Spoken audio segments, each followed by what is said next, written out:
असं आहे की आज जी रायगड जिल्ह्यामध्ये खालापूर तालुक्यामध्ये इर्शालवाडीमध्ये डोंगर कोसळून म्हणजे दरड घसरून ज्याला लँडस्लायडिंग म्हणतात ते होऊन जी अत्यंत दुर्दैवी घटना घडलेली आहे त्याबद्दल आपण सगळेच अतिशय शोकमग्न आहोत। आणि म्हणून जे कोणी ह्या दरडीमध्ये मृत पावले असतील त्यांना मी सुरुवातीला श्रद्धांजली अर्पण करतो। जे कोणी जखमी झाले असतील ते लवकर बरे व्हावेत अशा प्रकारची सदिच्छा आणि प्रार्थना करतो। परंतु हे अशा प्रकारच्या घटना ह्या सातत्याने घडत आहेत। माझ्याच अनुभवाप्रमाणे आणि माझ्याच सामाजिक जीवनामध्ये मी जर बघितलं तर 1988 साली जांभूळपाड्याचं धरण फुटलं होतं। रायगडमधल्या घटना मी सांगतोय आणि रायगडमध्ये त्यावेळेला शेकडो माणसं ही वाहून गेली होती। मी त्यावेळेला शिवसेनेचा तालुका प्रमुख होतो आणि हिंदू हृदय सम्राट शिवसेना प्रमुख माननीय बाळासाहेब ठाकरे यांच्या आदेशानुसार मी माझ्या चिपळूण तालुक्यातले माझे सहकारी शिवसैनिक घेऊन त्या भागामध्ये 8 ते 10 दिवस काम करत होतो। शेकडो माणसं वाहून गेली। माझ्या चिपळूण तालुक्यातलं ओसवाल नामक एक लग्नाचं वराडाचं टेम्पो आणि माधुस्कर नावाचा टेम्पो मालक त्याच्यामध्ये वाहून गेला होता। त्यानंतर 2005 साली महाड तालुक्यामध्ये दासगावमध्ये अशाच पद्धतीनं दरड कोसळली, 105 माणसं गाडली गेली। तशाच पद्धतीनं चिपळूणमध्ये कोंडे गावामध्ये 8 माणसं गाडली गेली। त्याचबरोबर पिंपळीमध्ये, पिंपळी म्हणून चिपळूण तालुक्यातच आहे, त्याच्यामध्ये सुद्धा आपण जर बघितलं तर त्याच्यामध्ये त्यावेळेला 37 माणसं गेली। त्याच्यानंतर तिवरे धरण चिपळूण तालुक्यातलं फुटलं, 23 माणसं गेली। 2021 साली खेड तालुक्यातील पोसरे गावामध्ये अशाच पद्धतीनं दरड कोसळली, 19 माणसं गेली। 2 वर्षापूर्वी महाडमध्ये आपण बघितलं तर डोंगर कोसळला आणि जवळजवळ 35-40 कुटुंब गाडली गेली। आणि आता ही दुर्दैवी घटना घडते। ही दुर्दैवी घटना घडल्यानंतर आपण चर्चा करतो, त्यांची मदतीची घोषणा करतो, परंतु आज अनेक प्रकारची टेक्नॉलॉजी आपल्याला अवेलेबल झालेली आहे आणि म्हणून त्याचा वापर करून आपण भूगर्भाच्या पोटामध्ये काय नेमकं दडलंय, काय नेमक्या हालचाली होत आहेत हे शोधणं आता काय अवघड आहे असं मला वाटत नाही। आणि म्हणून अशा दुर्घटना घडल्यानंतर जेवढे आम्ही काळजी घेतो, जेवढा अलर्टनेस आम्ही दाखवतो, तेवढाच अलर्टनेस हा अशा घटना घडू नये याकरता म्हणून दाखवणं अत्यंत गरजेचं आहे। अशा पद्धतीचं मत मी सभागृहामध्ये मांडले। मी हेही सांगितलं की आता जे गेले त्यांच्याबद्दल दुःख तर आहेत, परंतु जे त्यांच्या पाठीमागे राहतात त्यांच्या हालाला पारावर राहत नाही, त्यांच्या पुनर्वसनाचा प्रश्न रखडून जातो। ही घटना, अशा घटना घडल्यानंतर महिना दीड महिना मदतीचा ओघ येतो, परंतु महिना दीड महिना होऊन गेल्यानंतर पुढे काय हे प्रश्न अनेक वेळेला उद्भवतात। आणि पुनर्वसनासारखा अत्यंत जटिल असा प्रश्न, भावनिक असा प्रश्न आणि त्याचबरोबर सामाजिक सलोखा निर्माण करणारा प्रश्न हा अत्यंत अवघड असतो। म्हणून कोणाला कुठे त्या ठिकाणी पुनर्वसित करायचं, त्याला लवकर पुनर्वसन होत नाही, त्याला मान्यता लवकर मिळत नाही। आणि म्हणून शासनाकडे गेले 2, 3, 4, 5 वर्ष मी एक मुद्दा घेऊन सातत्यानं भांडतोय की ज्या गावामध्ये अशा प्रकारची दुर्घटना घडेल त्या गावातच सरकारी गावठाण आहे का शोधावं।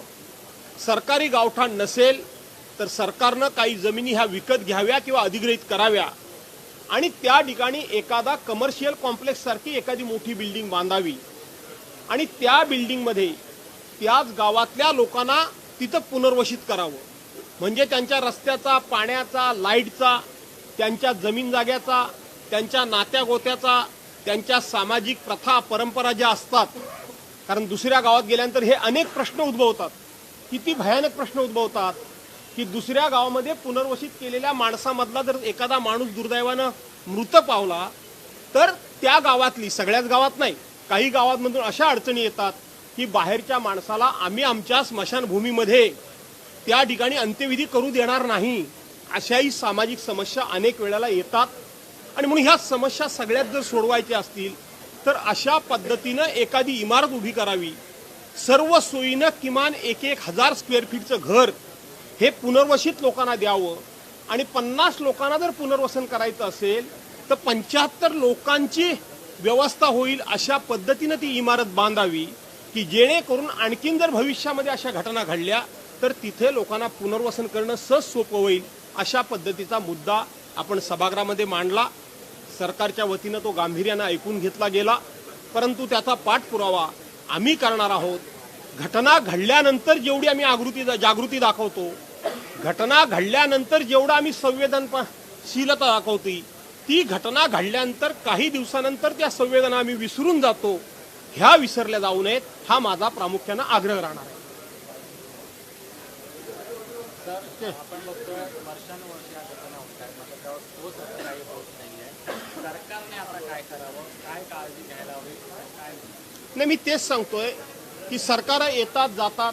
1988 सालापासूनचा जो काय माझा इतका वर्षांचा दीर्घकालीन अनुभव आहे आणि त्याच्यामध्ये मी स्वतः बघितलेल्या घटना तुमच्यासमोर या ठिकाणी मांडलेल्या आहेत आणि म्हणून ह्या घटना नित्याच्याच ठरलेल्या आहेत आणि विशेष करून कोकणामध्ये होत आहेत। कारण कोकणामध्ये संपूर्ण सह्याद्री पर्वतरांगाच्या पायथ्याशी लोकांची घरं वसलेली आहेत। कोकण म्हणजे काय?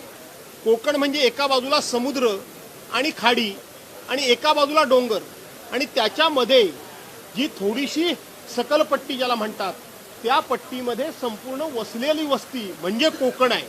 त्यामुळं या कोकणावर सातत्यानं अशा प्रकारचं संकट हे ओढवलेलं आहे, भविष्यामध्ये ओढावू शकतं आणि म्हणून त्याकरता म्हणून सरकारनं मी मगाशीच म्हटल्याप्रमाणे अद्ययावत तंत्रज्ञानाचा वापर करून त्या संदर्भामधल्या उपाययोजना करणं शक्य आहे। फक्त सरकारची त्या संदर्भामध्ये मानसिकता असणे गरजेचं आहे। तर संजय राऊत यांचे पार्टनर सुजित पाटकर यांना अटक झालेली आहे।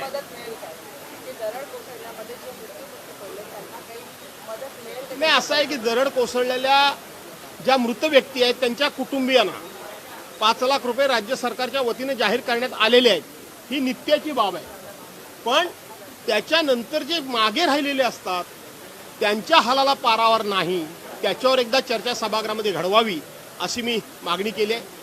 आपण म्हणता त्याप्रमाणे लक्षवेधी आता दुसरा एक जो पहिला आजचा प्रश्न होता तो श्री आप्पासाहेब धर्माधिकारी यांना जो पुरस्कार दिला गेला आणि तो पुरस्काराच्या कार्यक्रमामध्ये 14 मृत व्यक्ती झाल्या, त्या संदर्भामधल्या सभागृहामध्ये गदारोळ होता। सरकार याला डायरेक्ट जबाबदार कसं आहे? सरकार या दुर्दैवी घटनेला उत्तरदायित्व सरकारचं कसं आहे? सरकारच्या ढिसाळ कारभारामुळेच आणि नियोजन शून्य अशा कारभारामुळेच हा दुर्दैवी प्रसंग घडला। आप्पासाहेब धर्माधिकारी असतील किंवा आदरणीय नानासाहेब धर्माधिकारी असतील, यांचा अशा प्रकारचा आध्यात्मिक कार्यक्रम ज्या वेळेला होतो तो याच्याहीपेक्षा कितीतरी मोठा झालेला असतो। पण त्याचं आणि कुठेही छोट्यातली छोट्या घटना सुद्धा यापूर्वी घडलेली नव्हती। या अशा एका उच्च परंपरेच्या आणि आदर्श परंपरेला महाराष्ट्र सरकारच्या वतीनं घडवलेल्या कार्यक्रमानं गाळबोट लागलं। गाळबोट एवढ्या करता लागलं की आप्पासाहेब धर्माधिकाऱ्यांनी असं काही सांगितलं नव्हतं की खारघरला मोठं 6.5 एकरचं ग्राउंड घ्या, तिथं लाखोंची गर्दी करा आणि मला पुरस्कार द्या, अशी काही त्यांची मागणी नव्हती। आज सगळे त्यांच्याकडे बोट दाखवतात, परंतु याच्या पाठीमागचं राजकारण आपण सर्वांनी लक्षात घेतलं पाहिजे की देशाचे गृहमंत्री आदरणीय अमित शहा यांना आणायचं आणि त्यांच्या समोर आपलं शक्ती प्रदर्शन करायचं। एकनाथराव शिंदे मोठे, देवेंद्र फडणवीस मोठे की सुधीर मुनगंटीवार मोठे, हे अमित शहा साहेबांना दाखवण्याची मला वाटतं ती स्पर्धा होती आणि त्या स्पर्धेतून ह्या आध्यात्मिक कार्यक्रमाला राजकीय रूप दिल्यामुळं दुर्दैवानं त्या संप्रदायाचा, आप्पासाहेब धर्माधिकारी यांच्या संप्रदायाचा, श्री सदस्यांचा याच्यावर कुठलाही प्रकारचा कंट्रोल राहिलेला नसावा आणि त्यांच्या पद्धतीनं नियोजन झालेलं नसावं आणि त्यातून ही दुर्दैवी घटना घडली आणि एका आदर्श आध्यात्मिक परंपरेला गालबोट लावण्याचं काम हे सरकारी कार्यक्रम असल्यामुळं सरकारकडूनच झालं असं माझं मत आहे आणि म्हणून या सगळ्या घटनेला प्रत्यक्षपणे सरकार जबाबदार आहे असा माझा आग्रह आहे। तर संजय राऊत यांचे पार्टनर जे आहेत ते सुजित पाटकर यांना अटक झालेली आहे। नितेश राणे म्हणाले लवकरच आता संजय राऊत पुन्हा जेलमध्ये जातील। असं आहे की तुम्ही मला वारंवार या महाराष्ट्रातली काही वाह्यात गेलेली माणसं आहेत त्या वारंवार महाराष्ट्रामधले काही वाह्यात गेलेली माणसं आहेत त्याच्याबद्दलचे प्रश्न विचारू नका. मी अनेक वेळा सांगितलेले आहे. ज्यांची तुम्ही नावं घेता त्यांच्याबद्दल महाराष्ट्रातल्या जनतेचं सध्या मत काय जरा बघा. मला काय फार त्यातलं समजत नाही, पण सोशल मीडियावर जर त्यांनी एखादी पोस्ट टाकली, एखादी कॉमेंट्स केली, तर त्याच्या खाली महाराष्ट्रातल्या जनतेची मतं काय येतात ते जरा एकदा वाचा. आणि मग अशा लोकांच्या एखाद्या वक्तव्याला तुम्ही किती महत्त्व द्यायचं हे तुम्ही ठरवा. त्याच्यावर काही मी भाष्य करू इच्छित नाही, पण माझ्या दृष्टीनं अशा लोकांच्या वक्तव्याला काडीचं देखील महत्त्व नाही, किंबहुना समाजामध्ये सुद्धा त्यांना अजिबात महत्त्व नाही. आणि म्हणून मी तुम्हाला सांगितलंय की अशा लोकांबद्दल प्रश्न मला विचारू नका. मी काही तुमच्यावर रागात नाही, परंतु त्याच्यामध्ये लोक तुमचीही थोडीशी तुलना करतात आणि त्यांची तर तुलना झालेलीच आहे. आणि म्हणून त्यांच्याबद्दल प्रश्न मला विचारू नका. मी काही त्यांना उत्तर द्यायला घाबरतो, भीतो वगैरे हा विषय विसरून जा. मी काही कोणी मोठा माणूस नाही, परंतु मला भीतीभय काही माझ्या डोक्यात नाही. पण शेवटी त्यांच्या पंक्तीमध्ये मी बसावं हे मला मान्य नाही. त्यामुळं अशा लोकांच्या वक्तव्याबद्दल मला उत्तर द्यायची आवश्यकता नाही. अटक झालेली आहे, या अटकेकडे कसं पाहता? सुजित पाटकरांना अटक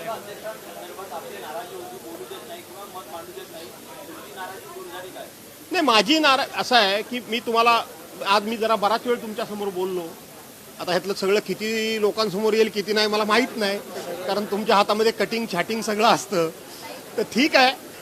मुद्दा असा आहे की मी माझ्या राजकीय जीवनामध्ये मित्रांनो मी कधीच कोणावर व्यक्तिगत राग ठेवत नाही. मी संपूर्ण माझ्या 45 वर्षाच्या दीर्घ राजकीय कारकिर्दीमध्ये अनेकांशी पंगा घेतला, अनेकांशी संघर्ष केला, अनेकांशी दोन हात केले. माझा एकंदरीत जहाल स्वभाव बघता मी सांगेन ते तुम्हाला पटणार नाही, पण मी कधीच कोणाचं वैयक्तिक चारित्र्यहनन करत नाही, कधीच कोणाच्या बायका मुलांबद्दल मुलींबद्दल वक्तव्य करत नाही, कधीच कोणाच्या मुलाबाळांबद्दल टीका टिप्पणी करत नाही. माझा जो कोणाबद्दल आक्षेप असतो, राग असतो, तो धोरणात्मक असतो. माझा जो काय अध्यक्षांशी वैयक्तिक वाद काहीच नाही, परंतु सभागृहाचं कामकाज हे नियमानुसार चालावं, निकषानुसार चालावं. विधानसभेचे अध्यक्ष हे जरी अध्यक्ष म्हणून असले तरी सुद्धा ते एका पक्षाकडून निवडून गेलेले असतात, याची आम्हाला पूर्ण जाणीव आहे. पण तरी देखील संकेत असे आहेत, अपेक्षा अशी आहे, लोकशाहीची सुंदरता ह्याच्यामध्ये आहे की तुम्ही एखाद्या पक्षाच्या वतीने निवडून गेला असलात तरी तुमचं लक्ष डाव्या बाजूला जास्त असलं पाहिजे. आणि म्हणून ते लक्ष जास्त ठेवा. याकरता म्हणून माझा वैधानिक तो थोडासा आक्षेप आहे. मी काही त्यांच्यावर व्यक्तिगत नाराज नाही.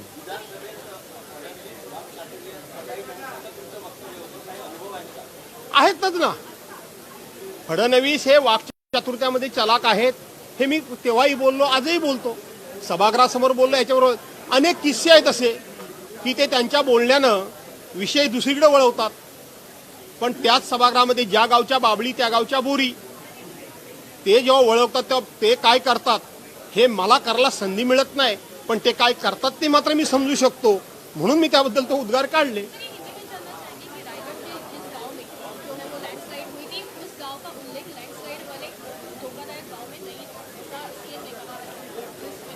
अभी ऐसा है कि सीएम ने क्या कहा इसके ऊपर अभी टीका टिप्पणी करने का ये वक्त नहीं है. जो लिस्ट आई थी उसमें जिस गांव में दुर्घटना हुई उसका नाम नहीं था. ऐसे और अगर महाराष्ट्र सरकार के हमारे महाराष्ट्र के सीएम बोलते होंगे, एकनाथ जी शिंदे बोलते होंगे, तो दूसरा प्रश्न खड़ा होता है कि इस गांव का नाम नहीं था, तो जिस गांव का नाम है उस गांव में ऐसी दुर्घटनाएं ना घटे. इसीलिए महाराष्ट्र सरकार ने क्या किया है ये भी सीएम को जवाब देना पड़ेगा. लेकिन ऐसे दुर्घटना के वक्त मैं सवाल जवाब करना नहीं चाहता. सीएम साहब ने या कोई सरकार में जो जिम्मेदार लोग हैं उन्होंने ऐसा और अगर वक्तव्य किया होगा तो उसके बाद में क्या प्रश्न उठ सकते हैं इसका सोच समझ के जवाब देना चाहिए. इतना ही मैं बोलूँगा. कोविड काल में महाविकास आघाड़ी की सरकार की उस वक्त का जो घोटाला हुआ था उसमें आज सुजीत पाटकर की गिरफ्तारी हुई, साथ में कोविड सेंटर के जो डॉक्टर थे उनकी भी गिरफ्तारी हुई. मैं सच बोलूं तो मुझे ये मालूम नहीं कि किसको गिरफ्तारी हुई किसकी नहीं. मैं छिपाता नहीं, छिपाने का मुझे कुछ कारण नहीं है. लेकिन कोविड काल में महाराष्ट्र सरकार ने, महाविकास आघाड़ी सरकार ने हमारे नेता आदरणीय उद्धव साहब ठाकरे जी के नेतृत्व में जो अच्छा काम किया, जिसकी दखल WHO, world health organization, supreme court, parliament, Delhi सरकार, महाराष्ट्र सरकार, गवर्नर सब ने ले ली, ये भारतीय जनता पार्टी को हजम नहीं हो रहा है। इसीलिए इस विजय को बार बार वो हवा दे रहे हैं। धन्यवाद। खुला ये सवाल है कि जब बीजेपी के एक विधायक आकर ये कहते हैं कि संजय राउत जो है, संजय राउत इस मामले में फंसे हुए नजर आते हैं, भाग जाएंगे, उनके खिलाफ नोटिस जारी करे, ये जब बीजेपी के एक विधायक आकर स्टेटमेंट करते हैं तो क्या लग रहा है कि ऐसा कुछ हो सकता है? मुझे मालूम नहीं कौन से विधायक ने संजय राउत जी के बारे में ऐसा स्टेटमेंट किया, वो विधायक का मुझे मालूम नहीं, लेकिन वो विधायक की क्रेडिबिलिटी क्या है ये आप जान लीजिए।